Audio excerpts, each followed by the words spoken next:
और दिल्ली की breaking news के बारे में बताते हैं कि दिल्ली में क्या चल रहा है। क्या इस वक्त की बड़ी खबर आ रही है दिल्ली से। दिल्ली में झंडेवाला एक्सटेंशन बिल्डिंग में आग लग गई है, जिससे पूरे इलाके में हड़कंप मच गया है। यहां मौके पर खड़ी कारें भी जल गई है।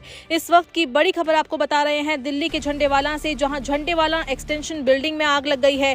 एनसीआर में मंगलवार को नोएडा, गाजियाबाद और हापुड़ के बाद अब दिल्ली के झंडेवाला एक्सटेंशन बिल्डिंग में भी आग लग गई है। दिल्ली एनसीआर में एक ही दिन में 4 शहरों में आग लगने की घटना सामने आई। आपको बता दें कि जहां मंगलवार सुबह नोएडा के सेक्टर 18 में कृष्णा अपरा प्लाजा में आग लगी, तो वहीं गाजियाबाद के मोदी नगर में एक दुकान में भीषण आग लग गई थी। उधर हापुड़ में भी एक मकान में आग लगने की घटना सामने आई। वहीं राजधानी में झंडेवाला एक्सटेंशन बिल्डिंग में आग लगने से पूरे इलाके में हड़कंप मच गया है। बताया गया है कि आग ने कुछ ही देर में विकराल रूप ले लिया, जिस वजह से वहां खड़ी कई गाड़ियां आग की लपेट में आ गई। उधर घटना की सूचना मिलने पर फायर ब्रिगेड की टीम कई गाड़ियों के साथ मौके पर पहुंची है। फिलहाल आग को बुझाने का प्रयास जारी है। आग किस वजह से लगी है ये पता नहीं चल सका है। इस वक्त की बड़ी खबर आपको बता रहे हैं दिल्ली में भीषण आग लगी है। झंडेवाला एक्सटेंशन बिल्डिंग में आग लगी है, जिससे पूरे इलाके में हड़कंप मच गया है। आग ने इतना भयानक रूप ले लिया था कि वहाँ मौके पर खड़ी कई कारें भी जल गई है।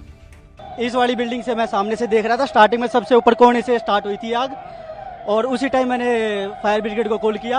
जब तक वो पूछ रहे थे कि एक गाड़ी भेजे 2 बजे, उन्होंने कोई इतनी जल्दी नहीं भेजी गाड़ी, बहुत ही लेट गाड़ी आई। और ये नीचे जितनी भी गाड़ी खड़ी थी किसी में कोई इफेक्ट नहीं पड़ा था। बहुत ही लेट इस पे आग आई थी। पूरी बिल्डिंग में से आदमी भाग भाग के निकल रहे थे। सर आग जब मैं आया तो पर्सनली ऊपर से लगी थी, कॉर्नर से लग के स्टार्ट हुई, देन 111 आ रही थी। नीचे ICICI बैंक था, वो पूरा एकदम जल चुका था, डैमेज हो चुका था पूरी तरीके से। सामने कार्स थी वो एक्सप्लोड कर रही थी 1 बाय 1। वो आप अगर देख सकते हो तो सामने वहाँ पे 4-5 कार थी, सारी 1 बाय 1 करके एक्सप्लोड हुई हैं। काफ़ी बंदों की बाइकें जल गई, स्कूटीज जल गई, फिर धीरे धीरे और जल भी रही थी। हम लोगों ने पर्सनली कॉल भी किया, ठीक है। तो वहाँ अब मैं बोलना नहीं चाहता सिस्टम फेलियर की वजह से कि कल को बात हमारे ऊपर आएगी, बट हम लोगों ने पर्सनली फ़ोन किया बंदों को, और इन लोगों का कोई आंसर नहीं था। अगर ये लोग आधे घंटे पहले आए होते तो आधी बिल्डिंग सेफ थी, बचा सकते थे। उल्टा ये लोग हमसे एड्रेस पूछ रहे हैं कि झंडेवालन में गेट नंबर 2 में मेन रोड पे कहाँ पे। सर इतनी मतलब इतना ज़्यादा फॉग है, अंधे को भी दिख जाएगा कि आग लगी हुई है गर्मी की हीट की वजह से।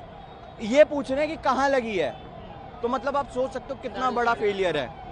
मैं सामने ऑफिस था, उसमें मैं काम से गया था। जब उधर से सीढ़ी से उतर रहा था, तब मैंने इधर कोने पे आग लगती देखी। बहुत छोटा रूप था, आग का बहुत छोटा रूप था। और आग जब लगना चालू हुआ, फिर देखते देखते आग ने बड़ा विकराल रूप ले लिया। बार बार विस्फोट होने की आवाज़ आ रही, जैसे सिलेंडर फटते हों या AC कंप्रेसर फटता हो। इसमें जब मैं उधर था, उस साइड में खड़ा हुआ था, तो जो इसमें काम करती हैं वो कुछ लड़कियाँ थी, वो बता रहे थे कि अंकल जी हम तो बाल बच गए।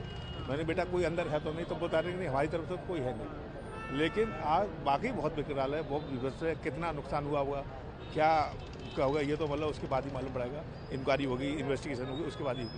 लेकिन आग बहुत विभत्स है और इस पर कंट्रोल पाना बहुत जरूरी है।